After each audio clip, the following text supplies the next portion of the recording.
Brianna Stewart. I'm from Chicago, in the Chicagoland area. I was raised in Oak Park, Illinois, like a little town outside of Chicago. I actually have a podcast called It's a Vibe, Just a Line, and it's just about me going through my 20s and trying to figure out life. And I will be doing a lot of art and photography as well. You can check it out on Instagram, patience__humble. So yeah, that's a little bit about me. So can you tell me where you grew up? Oh, you just told me. Well, tell me about like growing up, how that was. Where you like where in the city and like family dynamic and stuff like that. All right, so I grew up in Oak Park. Oak Park is a town that's known for being diverse, and we definitely had our challenges in that. And we've been on the news, and we have a documentary about our school on, I think it's on Stars. I had a good experience at that school. I know if you ever watch a documentary, some people did not have as good of an experience. But because of my life at home, it was a really good escape to be able to be creative and do art, and no one really like judging me, because I also grew up gay and like very masculine in that, not just like passing to be maybe like straight or hetero like. So I was very comfortable because everyone accepted me as well. And then my family dynamic was me, my sister. I have a twin sister. We're both 22 years old. My mom was in and out of our lives, and then my dad was our consistent person. When we were very young, we were put in foster care, and we didn't come back to live with our parents until we were around 5 years old. And I think around that age, you kind of have a concept of your life. Not really aware of that until you get older, but your memories start around those ages. Honestly, I still remember stuff from like 3 to 5 living with my foster. I have full-on memories of a whole nother life versus like coming into my new life with my parents. Do you remember the foster care family you live with, like the difference in that dynamic between your living with your parents? Yeah, so when I lived in foster care, I call her my grandma. I still call her my grandma. Like, she's like an angel sent from heaven. She was very Christian, like prayed over our bed before we went to sleep. We went to church every Sunday. We, like, if we were scared, we were praying about it, like everything. So I think God was very much instilled in me in a very young age in a healthy way. So then growing up, we did a lot of activities with like our cousins. Like we still call them our cousins. We don't ever see them rarely, but still it's just like little kid memories. Like, oh, that was my cousin and stuff like that. We did a lot of activities and stuff like that. And we had good Christmases. Like, everything was great. I liked going to church because it's like you're seeing your family at church. So then kind of going from that to living with your father again, what were like the key differences? So like going in, I actually remember the day that I left. I like remember parts of it. And I remember my dad coming over, packing our bags. We got our bags together, and I was just like, I thought I was going for a visit, because we would visit, like they would test out us visiting them and like spending like a weekend and then coming back, and we would have a driver, like a personal driver, and they would ask us like, oh, how was it, blah blah. And I'm now getting older, I'm just like, oh, they were testing us. They wanted to see what we were saying, like about our parents and stuff like that. Mm-hmm. Oh wow. So I thought it was like a regular visit, and it wasn't, but because my dad picked us up, so I guess that was different. Mm-hmm. And I remember literally thinking, like, I want to go home. Like, I just want to go home. And I remember my dad saying, "You are home," and I was just like, no. So when I got back, like we started going to school and we started kindergarten in Oak Park. So I've grown up here my entire life. And my mom was just the worst. Honestly, she was like actually my real problem. Not Mm. necessarily that my dad was. It was like he was dealing with the problem, but not knowing how to deal with the problem at the same time because he's in love with this problem, aka my mom. Yeah.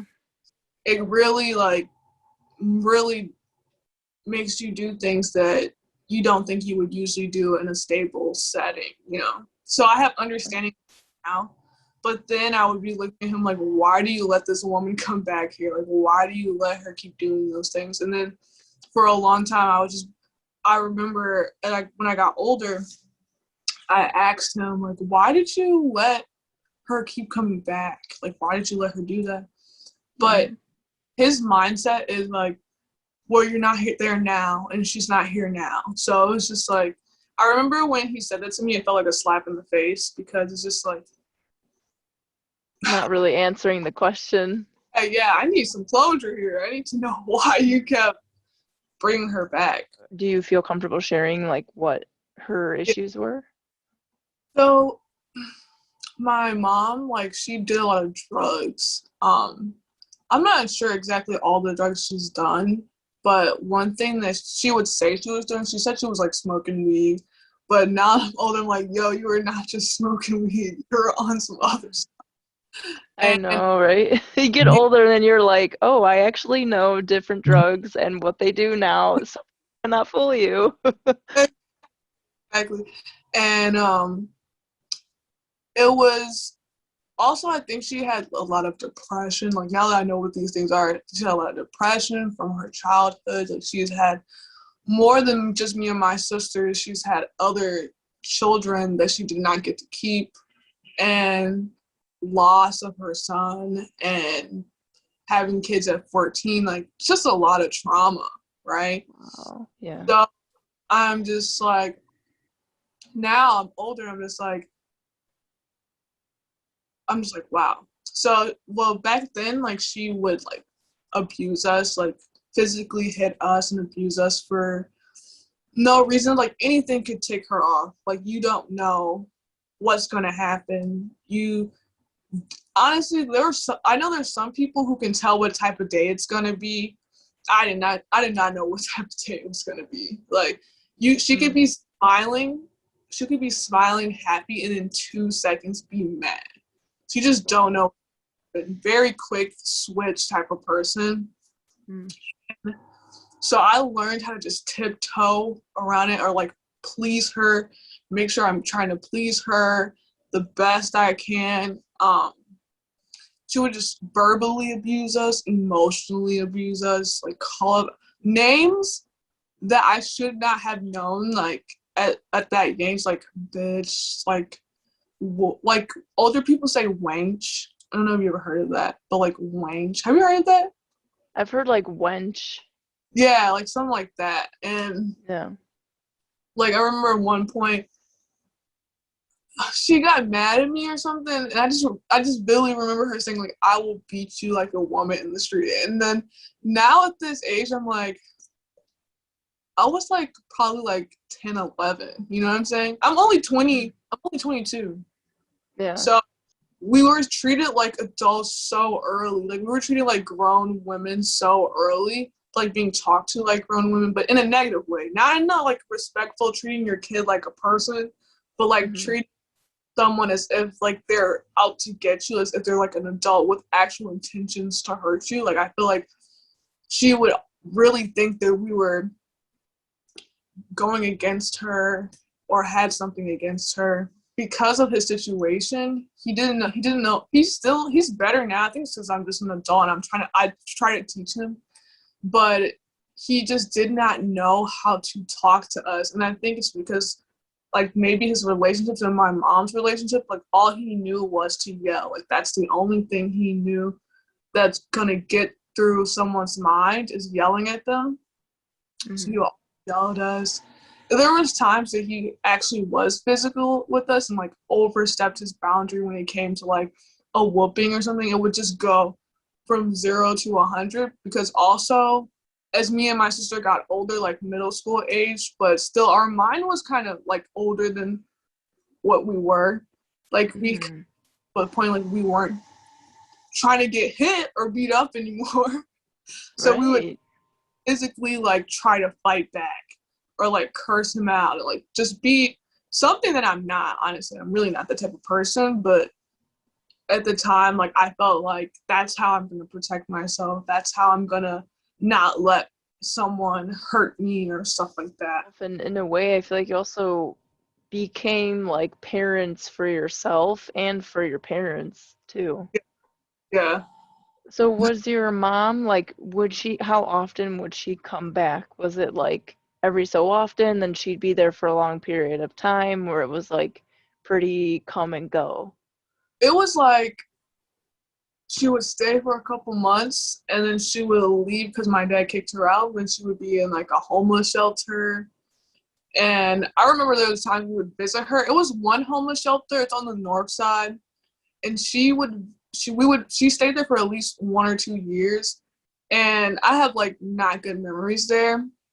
And we would visit her because it was required because of the divorce and she had to have visiting rights. And if we didn't visit her, then I don't know, the police get called and stuff like that. So there would be days where me and my sister would beg my dad, like, we don't want to go there. Like, please, Yeah. we don't go. And he would still be like, you have to go. That sucked. I'm remembering like how I felt, and I've never really like tried to remember, but like I remember how I felt, and I would be so sad. I would be so. Hmm. She would come stay with us again. My dad would let her back. They would argue. She would leave. She would do drugs. She would hit and abuse, and she would leave, and she'd come back and do the same thing over again. And when she was here, like literally when she would be here and she would be living with us, even at school, no matter where I was, it's like she would follow me. It's like she's everywhere I am and she's not there because I'm like just scared all the time. I was always like scared and had anxiety when she would be living with us. Even when I was at school, it's just like I don't want to go home. I don't want to go home. I just want to stay out as long as possible. She would be like, why it takes so long to get home? And even though she was not even there on a regular basis. And Wow. then all dad would give her power in that, like, and that's very annoying because to me, it's like she actually has power over you as well. Like, so Hmm.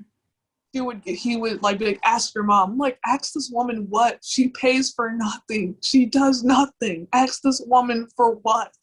Yeah. Want to go outside or something, he would be like, ask your mom. I think he just knew that my mom would probably have a problem or something. Hmm. But also he felt like a woman should take care of the kids, especially daughters. So whenever she would be back, he would like kind of give her that That space, power. power to be a mom, but you know, I feel like that makes sense if the person is like fit to kind of be making those decisions and like genuinely like having the intention of like I want the best for my kids, whereas that it seemed like that awareness like unfortunately wasn't there. yeah, Even in my childhood, like as I've gotten older, I've kind of then seen like wow, that was abuse, that was not good or whatever. When mm-hmm. did you like first recognize like because when you're in it and you're a kid, like it's not good, but you don't know yet exactly what it is. So Mm-hmm. like when did it become to you were like, wow, that's not normal? Like two different ways. So the first way is that like as a kid growing up in Oak Park, you go like being black, you're with your black family, you go to school and you're with all these white people. And you see and like going on field trips and stuff, the parents would come with their kids, like I mean, all the white parents always come to their kid. Not saying only white parents come, but you know what I mean? Like they really show up a lot of the time. Like they show up and they come and you see like relationships between parents, or you go to your friend's house and you see, oh, this is a nice life. Like, you know, but I mean, we don't really know what it's like, but from our Mm-hmm. perspective, it looks so great. And I'm like, wow, that's normal. Like talking to each other normally. That's, we're not yelling. Oh man, like this is great.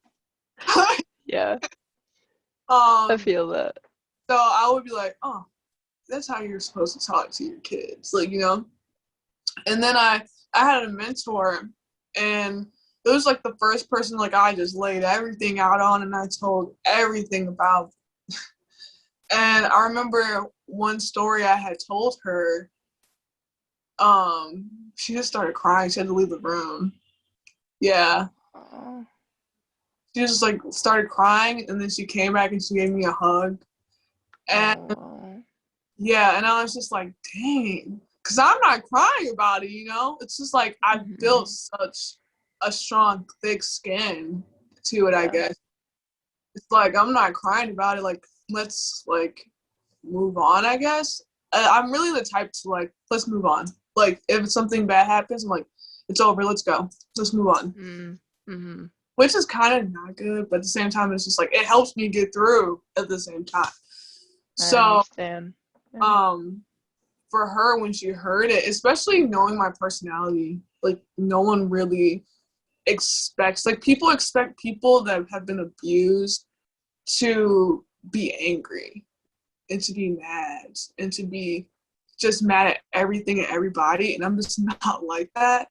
So when people hear that, whatever I've gone through, they just really are surprised and they just feel like very sad about it, you know? Mm-hmm. So that's when I knew for sure, like, oh, this is like not normal because she started falling. Yeah, it's a telltale sign. I feel like I had the similar experience where like it was actually with like one of my first psychoanalysts I went to, and I was like telling her about my childhood, and she was like, I'm so sorry. She was like, that sounds really hard. And it was like that other person empathized with your situation outside of you. It was like it What validates that experience. Yeah, exactly? because I'm the same way. I've always been the type of person that's like, how are we going to use this situation and grow? And what Yeah, kind of like creativity can I pull out of this pain or whatever? And it's like I never wallowed in it. And now that I'm older, now all those things have caught up to me, those feelings, those emotions. But yeah, for like 20, actually like 22 years, I was just like bulldozing. Like I was like, keep yeah. going, I, So I feel you. So it kind of goes perfectly in line with what we were just saying, but did anything make it difficult to recognize the abuse? I think the love for your parents makes it difficult to recognize the abuse because Totally. they're like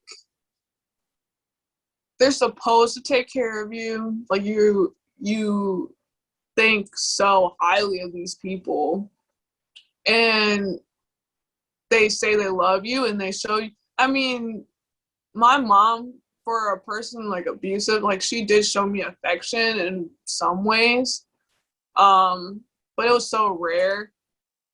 And yeah, it's just the love you have for them. But I'm not gonna lie, like over time, especially as I got older for my mom, it's just like it's hard to love somebody who continuously over and over and over and over again literally fucks with you. Yeah. Like every level. I would say that I think when I was younger I said a lot, I love her, but I don't like her. And that's Mm. definitely still stands. Like I love her because that's my mom and I know she loves me, but I do not like her. And I mean also my sister, like we had each other too. So like we had each other to like when one was down, it's the sister, you know? When Mm-hmm. we like picked up, we got another person to like pick them up. So we had both bulldozers like bulldozing, dodging together, you know? So, you know, I talked to my sister recently and we were talking about it. We just started talking about our childhood together and like getting our perspectives on it. And Mm-hmm. we were in high school. She's talking about high school, and she said, like, Brianna, like, she was very angry then, very angry, easy to get mad, easy to get upset. And she told me the other day, she was like, I was upset and I needed help. And I felt like I was saying I needed help, but I wasn't saying I needed help. Like, she was saying it in anger and being like, why don't you understand me? But she never said those things. It all just came out in anger. And then she said that I made one point, I was like, yeah, like sometimes you would be mad and then you would just burst out crying. You would just be crying. And she was like, yeah, because those would be my breaking points. She never knew the words to say what she was feeling. She was just so very angry. Now she's very calm and like just very chill. And and then she said to me, she was like, you act like nothing mattered. You act like that nothing affected you. And she was just kind of confused by that. She's like, why are you acting like nothing's wrong? And that's also why she was upset. She's like, why are you acting like nothing's wrong? And it wasn't that I didn't think anything was wrong. It was just I wanted to be better. Like, I wanted to be better. I wanted to do better than what was handed, I guess. Like, I wanted to be a different person for my parents. I want a whole different life, a whole different life. I don't want that. So Mm-hmm. I don't want to be mad because that's what has caused all that pain, like holding on to. I know, like, it's my mom holding on to whatever she was holding on to that caused that. I don't want to do that. Totally, totally. I feel you so much. I feel like that was a huge like motivator for me too, was like I'm not gonna recreate this for myself. And it's like where so much of like my focus and thinking went. Yeah. So I totally understand that. Now, how have you learned to heal the abuse that you've suffered? Like kind of like where do you feel like you are now with like your awareness of it? I think I need to like probably go to a therapist. I had never gone to a therapist before. I've never like got help like from someone. I sometimes think like I don't think you have dealt with it. I think I've Mm, talked about it. I think talking to my mentor about it really helped a lot. It was just like, this is what happened to me, and me claiming like these things that have happened to me. I don't think I'm fully over it. yeah, definitely.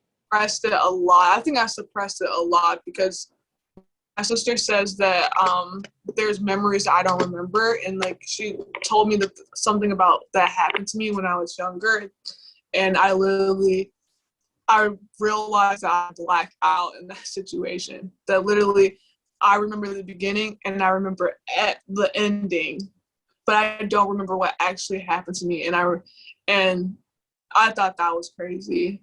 And I mean, I'll say it, what happened to me that she described to me, which was really crazy. And actually, this is what my dad actually did to me. But so my mom, she used to steal money out of my dad's pockets when, like, she would literally have me and my sister watch out the window before my dad came to work and be like, is he coming? Is he coming? And like would steal money out of his pockets. And so I started stealing money out of his pockets because I saw him stealing money out the pockets. That's all I Yeah. heard. So I knew like he left money in his pockets, so I would start stealing. And I don't know what was wrong with me, but it's not funny. But I just always, another coping mechanism, I laugh at stuff that's not actually funny. But I I do went I up, do the same thing. I do the same thing. And my therapist, like she would keep catching me on it. She's like, "You're laughing, but it's not funny." And I was like, I I, know, I I just they're like, what's wrong with you? Like sometimes I think of myself as the Joker. Have you seen the movie when he like bad situations are happening, he just starts laughing because he's actually uncomfortable and he's like yeah. sad. Me, literally me. Um, so I went up to him and I said, what color pants were you wearing today? Why did I do that? Very dumb. I was like, I don't know how old I was. And then I went in his pockets and I took money out of his pockets. And man, he went in on me. I remember him being very mad at me. Um, I don't really. Probably got hit with the belt at one point, but my sister described to me that I was like in the doorway I was in the bathroom, and apparently like he had like took the door and like hit me in the head with the door. Yeah, and then I was like crying and my sister hates when I cry because when I cry it just looks like I'm dying, and of course probably then I looked like I was like dying. So I was Mm-hmm. really really hard, and I obviously got a really bad obviously like a beating or something, and I literally don't remember it. I blacked out. Literally all I remember is my dad finding out and then me being in my bed crying, but I don't remember any of the other stuff. But Mm, obviously, because someone watching that is also to be traumatized by it. absolutely. Uh, she watched it, so she remembers being traumatized. And literally, I told her, and it's sad because it was my dad. I think the stories of my dad stick out way more for us because it was very rare. And so I told my sister about a story that my dad literally like hit her and like I have this cord here. It's like super thick. You see this cord? It's Mm, thick. Like it was about this like thick, and he was like just going in like on her legs, just like going over and over again, like mm-hmm. wouldn't stop. And it was just like he was just so mad he just wouldn't stop. Which is I will never do that to my kids. Like my if I'm ever that angry, I'm leaving the house. I'm leaving the room. I will never take out all that like a grown man, like anger on a child. I just wouldn't do that. Both of our traumatic experience stuck out to us in our brain, but we who were in the experience did not remember it. There's this book, it's called The Body Keeps the Score. Mm. And that book, and he talks about how like it is so common for people like when they are in the midst of a really traumatic experience, like they will black out or kind of like dissociate, but that the trauma still like stays in the body. So Mm. like it's still there even though in your like conscious awareness it's not there as like a memory because Mm. they were yeah, there's like a bunch of different cases where like people were being sexually abused but they don't have any memory of it. So yeah, it's actually really common, really, really common. And even like for myself, like there's certain I have like certain memories, but I'll like remember up to a point and then it's like black. And I'm like, oh. And I'm like, yeah, I remember. I was like, did I pass out? Like sometimes I think that I'm like, did I pass out at that point that that was happening? I'm Mm. like, yeah, I'm not sure. But yeah, no, it really happens really often. So, how do you feel that this experience has affected you? Well, I know you said that you're still kind of like working through it, but is there ways that you see that it's like affected you? I think well, I'm more understanding of people when they're angry, but I don't allow them to like hurt me. Like I don't allow someone's anger to control me because Mm, that is a thing. People allow other people's emotions to alter them, and I just refuse. Like it's just unless I've hurt someone, mm-hmm. unless I've caused pain to someone, I don't. I'm not gonna let whatever they're not saying what they're going through doesn't matter, but it shouldn't affect me to my core. I feel like a lot of people are well, it'll affect them to their core. Um, Also, it's scary to like have someone get really close to me because when you have Sure. that obviously are the closest thing to you and they hurt you, it's like I cannot imagine letting someone so close to me that you have the opportunity to hurt me. I'm learning that I literally dating wise will go for people who literally are not available. I'm noticing because you can't hurt me in a way. Like if you leave, you won't hurt me because you were never emotionally available anyways. But someone that is emotionally available will put time and all these things into you, and then you don't know they're gonna leave and have you very sad. So I'm noticing that as I'm like dating and stuff. So I'm like, oh yeah, we'll see how that goes. So just like It's the stuff like same. that. I don't like people getting really close. Like I can be friends with a whole bunch of people, but it's like a certain point. I don't know. I can't even explain it. It's just like no one beside, like only my sister, I guess, could really hurt me, but no one else could really actually hurt me. I feel you so much. I feel like my whole life I've had like a really, really interesting time with dating and like I think there's been a couple things at play. Like it's that. I think there's a certain level of like I don't want people to get that close to me. Like I'll let people get close to me, but I feel like I've chosen people where I know, like I'm like I know this is not going to work out, so because I already know that, it's like the amount of pain you'll cause me may not be as much. Yeah. Cause and like you said, like I've also chosen people who've never really been totally emotionally available. And I think it's also because I don't want a relationship. I haven't wanted one. And I think parts of that is because I feel like I'm young, like I still have so much to do and so many things like so much of my life to live as a single person, but I Mhm. also feel like I am afraid to repeat the same mistakes that my parents made, and they Mhm. like drilled into me like don't get married young, don't have kids young, don't get married young, don't have kids young. So I also think that's played a huge role in also choosing the people I've chosen because I'm like, well, I think unconsciously, I'm like, if you're not really available, then this isn't going to turn into something long lasting. So I'm not going to repeat my parents' mistakes. So, yes, how about you?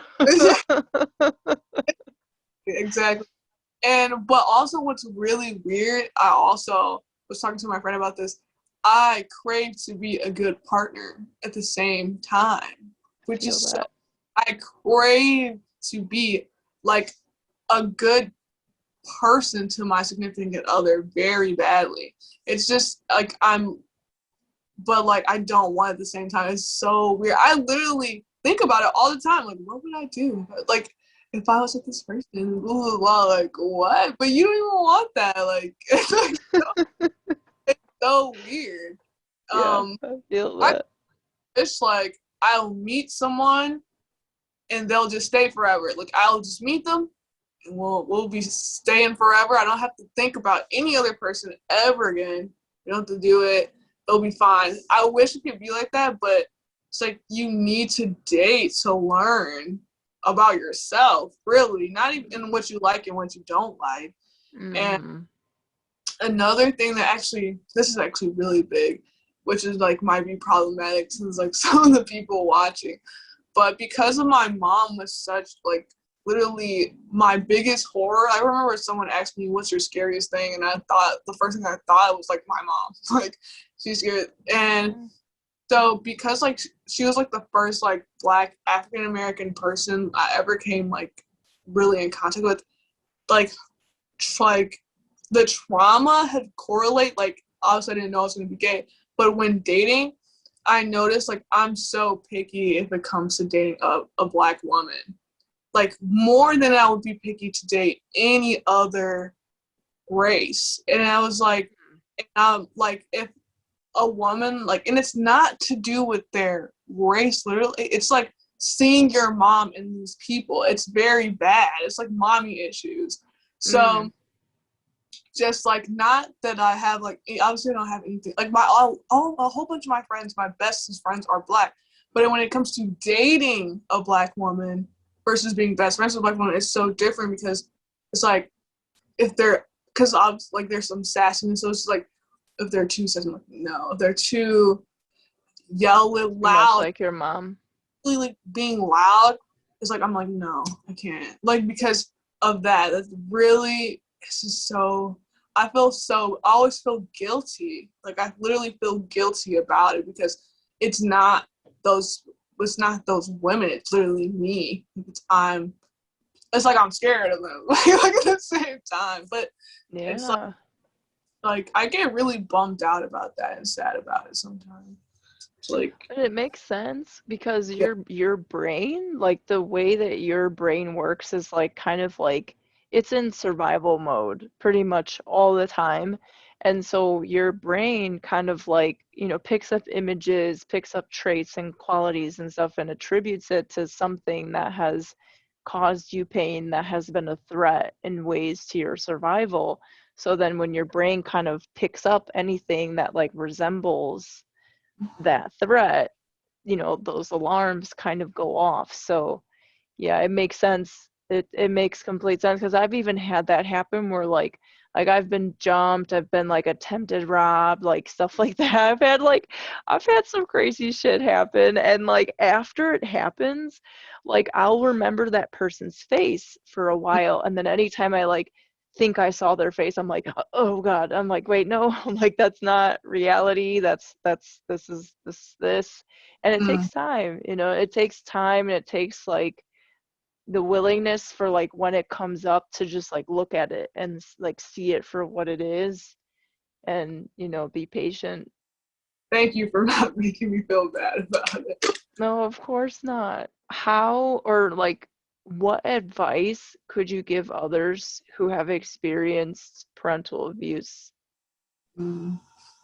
I feel like it's hard when you're young because you don't know if you should ask for help or not.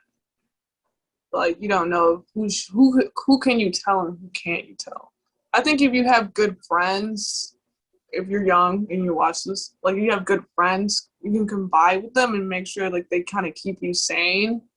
Um, if you're older, I say when you're ready, get help or talk to, like I said, just confide in someone. I think it's so good to just get it off your chest if this happened to me, and make sure that they're a safe space for you. Like, you feel comfortable with them to tell them something so deep and obviously maybe dark. Mm. Um, and that they can take it. Like, it's always nice to talk to people that have actually gone through some things. Like, I don't know, or go to a group or go to a group or anything like that, or maybe an online chat or something. Because I know we're in a pandemic. I'm gonna be honest, I haven't done too much to give so much advice. But even if you have brothers and sisters, definitely talk about it with them when Mm. they're ready, because it helps so much. Just a couple talks I've had with my sister has helped me so much because they were there and they can validate you and they can tell you their experiences and their versions. The kind of umbrella underneath all of it is like the importance of talking, the Yeah, importance of like processing it, and whether that's with like somebody you can trust, or like whether that's like a friend or therapist, like talking about it definitely, and also recognizing it, like recognizing and validating, hey, this experience was hard, or this yeah, experience was painful. And I think that in and of itself is also like revolutionary. The last question I want to ask you, I didn't put it on here, but I was just thinking of it because I okay. feel like when you shared that you were like the type of person to be like, let's just keep going, let's just keep going.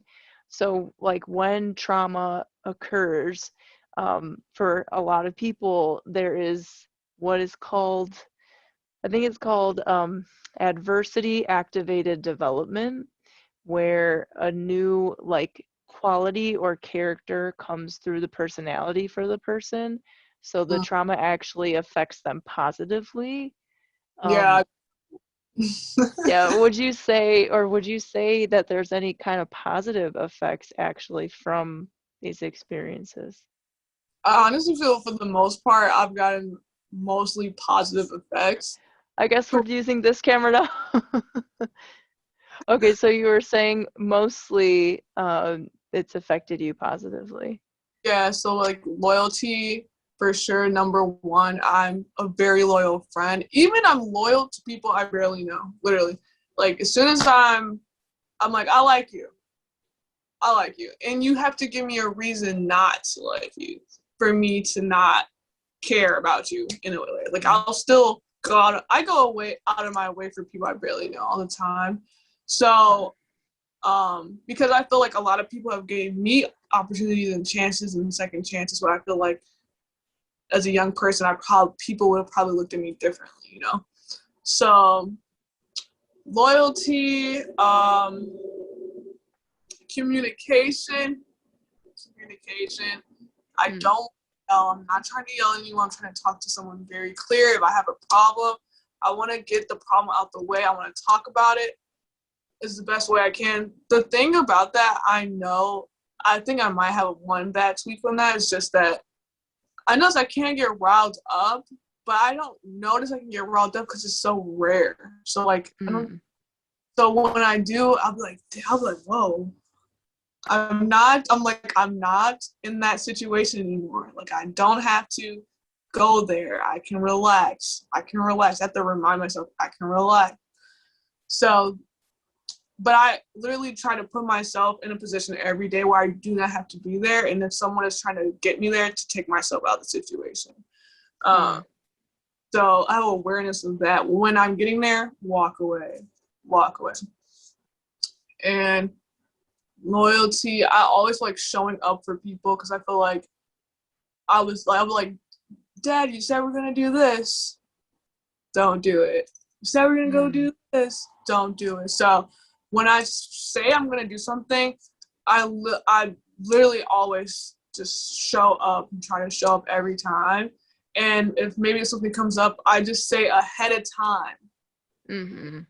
like give ample amount of time because that last minute cancel that always it always kills me. I don't know why, but it always kills me. So just always Mm. showing people. Those are my main top things. And just laughing. Always try to laugh. Always try to make. Oh, so one time I noticed, when I really noticed that I always see the bright side is when my best friend's uncle had passed away from like a brain aneurysm.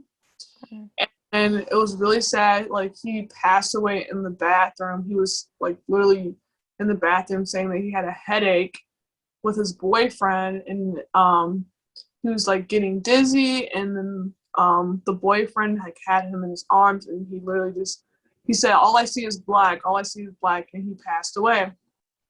Wow. But out of nowhere, no one knew that he had it. And we were in the car. Oh, so sad because I know she loves him so much. Like we were in the car, and she was telling me about it, and she was saying all the negatives about his death. And I kind of just looked. I was like, well, I mean, he died in the arms of his lover with someone to hold him and be there with him when he died. And it wasn't very, like, he had a headache, but he literally saw black and he passed away. For me, I was like, that's a great death. It's Yeah. also, it's a sudden death, but for me, I was like, that is a good death. And like that, obviously, you're not supposed to think about it like that. But when I said it, I was like, well, he passed away with his lover, and it was like a kind of smooth, like he wasn't in pain, he didn't have a car crash Mm. alone. And then she looked at me, she's like, I never thought about it like that. She was like, wow, I did not think about it like that. And then I looked at myself and Yeah. I was like, you really know how to see the bright side of things, you know? So Yeah. you try to see the bright side because, like, if you get yourself and you keep thinking about all the bad things, you're just gonna be in a dark place all the time. Like, you are Yeah. never gonna come out of it. So I just always try to think of the bright side. Even when some stuff goes wrong, I'm like, I guess it was not supposed to go right. I literally always say that. I'm like, I guess it Yeah. wasn't, and something will go right. And when I think that, like, I always end up in a situation that was supposed to go right, very perfect timing when I think about it like that. It's Yes. all about your perspective on life.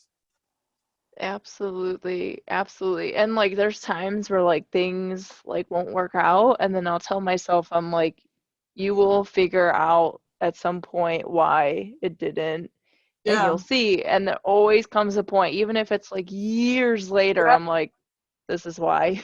Yeah. And it's so interesting. Um I wanted to say too that like I was the same way for so long. Like it was like I wanted to be really dependable because I felt like it was hard for me to depend on my parents in a lot of situations growing up. And so I kind of always had that where I was like I can't, like if people want me to show up, I'm always going to show up. I'm not that flaky friend. Yeah. I'm going to get back, like no worries. And as I've gotten older, like there came a point where I was like, oh damn, I was like, I think I found that there was like that shadow side to it where I was like really like straining myself by Yeah. always making sure to do that. And so now I feel like I've reached a space where I can like I still let people know, like ahead of time as much as I can. Yeah. But I think now I've become like a little bit more aware where I'm like, I don't know if this person deserves for me, you know, to like, I don't know if this person even deserves to have like my energy in their life. Like, these people are always flaking out on me, so why can't I?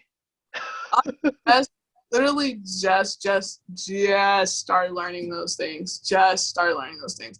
Like, especially because of the pandemic. Yes, yes, Literally because of the pandemic. Like, you gotta be picky about who you're hanging out with. for You sure. got like who's really checking up on you while you've been in this entire pandemic, this entire time. It's just been learning like I can say no to Yes. things. Like if I don't want to, like I literally just started being like, nah, I don't want to do that. I literally just started doing It's taken me years. Like I feel like it between like 22, 23-ish up until now, like I started to say no sometimes without feeling guilty. Yeah. And till this day, I'm getting like it's like every year I get a little less guilty about saying no. But it was very hard for me in my early 20s. Like I was like, I'm not sure. Like it was just like, Yeah. I don't know, I'll get back to you. Like and I was like, girls, like can you just say no? Like just say no. Yeah. I even feel like that sometimes with other people. I'll be like, can you tell me no? Like now I'm just like, you can literally say no. And also because I'm not going to be mad. It's just I'm not the type of person to be mad. So I'll be like, Yeah. you can tell me no. I'm not going to be mad at you. Because there's some Hmm. people you have to be like, you can tell me no. Right. Right. And there's people I feel like I've always felt comfortable to say no with. Like if I have like a certain level of comfort, I'm like, no, I don't want to. But then like I felt like it would come out with like romantic partners and it would come out with people I didn't really know. Then Yeah. I'd be like, uh, I'm Yeah. like, I don't, I was like, I don't know, like if I say no, will it hurt your feelings? Like that whole thing.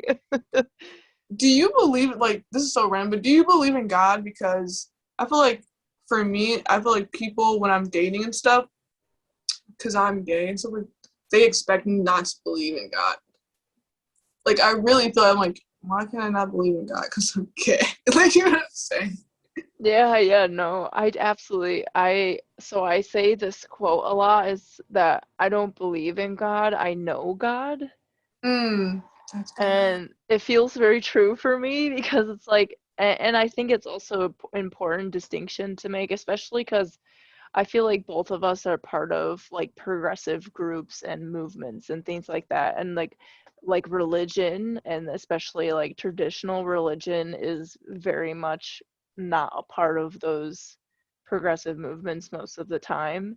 Mm-hmm. Um, so I have found that I very rarely will like meet people who are willing to even say the word God just because the word itself is so charged with Mm. things that they were taught, like, as kids and the religions that they were conditioned into. And, people, I feel like a lot of people have been oppressed by religion, which is Yeah. why so many people are like, no, absolutely not.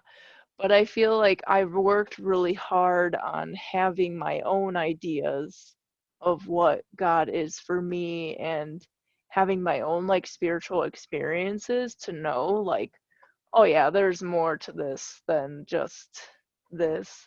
So yeah, Yeah.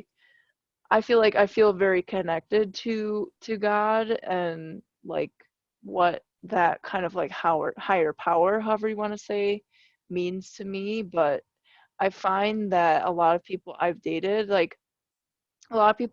are like straight up atheists, like weren't raised in any kind of religion, or they just are like, oh no, like complete hatred towards it.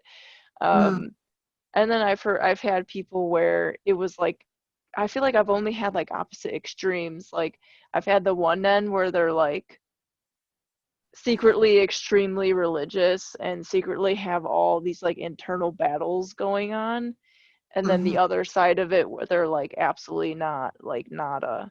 And I was like, I would like to find somebody who has like spiritual beliefs for themselves as an individual and has a healthy view of spirituality. Like mm, that's hopefully a goal. yeah, That's a hopeful goal that I have for a potential romantic partner, but yeah. yeah.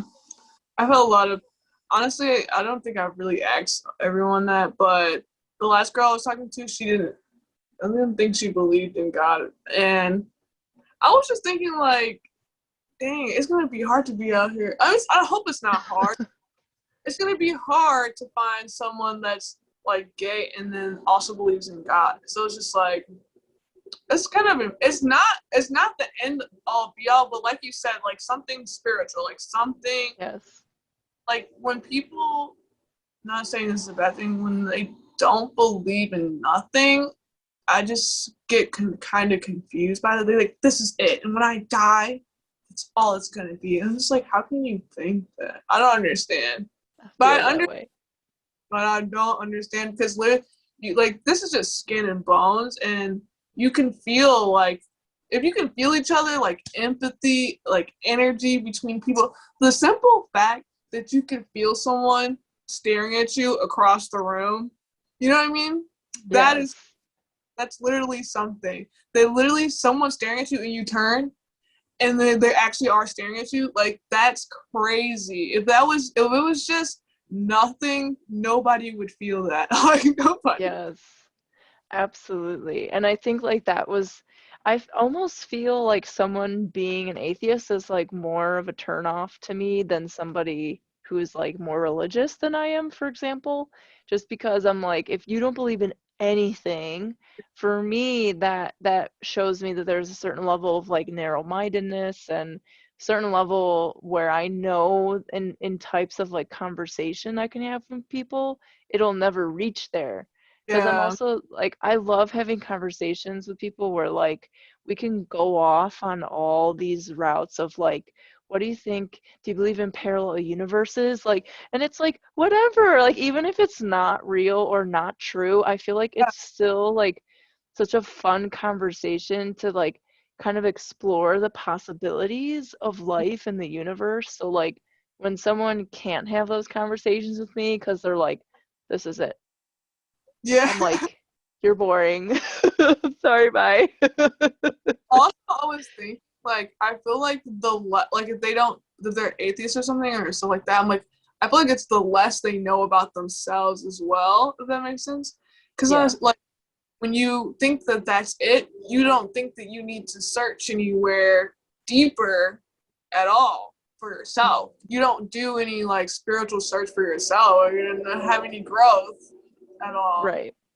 Do you feel that your kind of like belief in God is kind of what assisted you through like your life?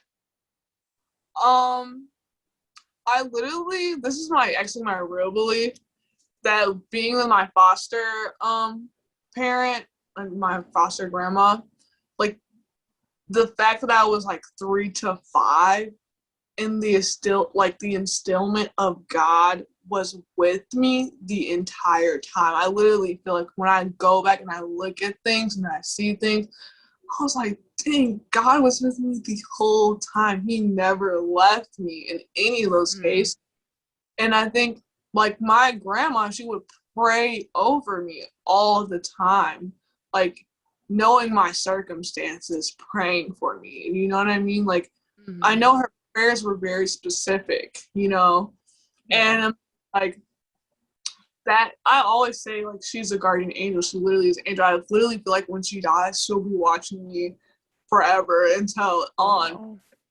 Like her precious, like I would be able to get through those hard times. It would always be something to give me hope.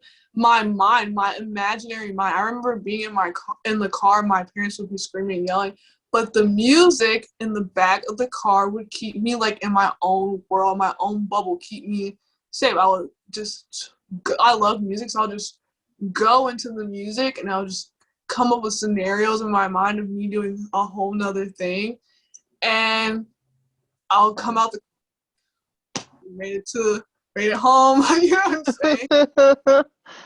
Totally, So, totally.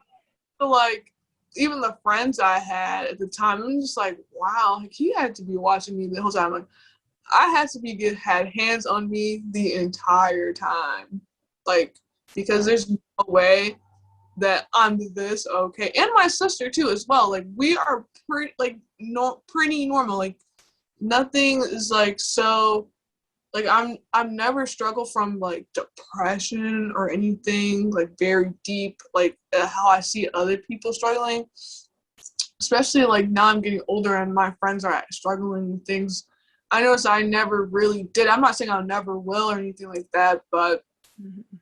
I never really did. But I remember when I was younger, when it was really bad, I did as a kid, as a child. Like I'm pretty sure I was like between kindergarten and like third or fourth grade, I wanted to die. I remember thinking like I do not want to be alive anymore because it was like the burden of whatever I was going through was just so bad. Like I didn't want to be here anymore.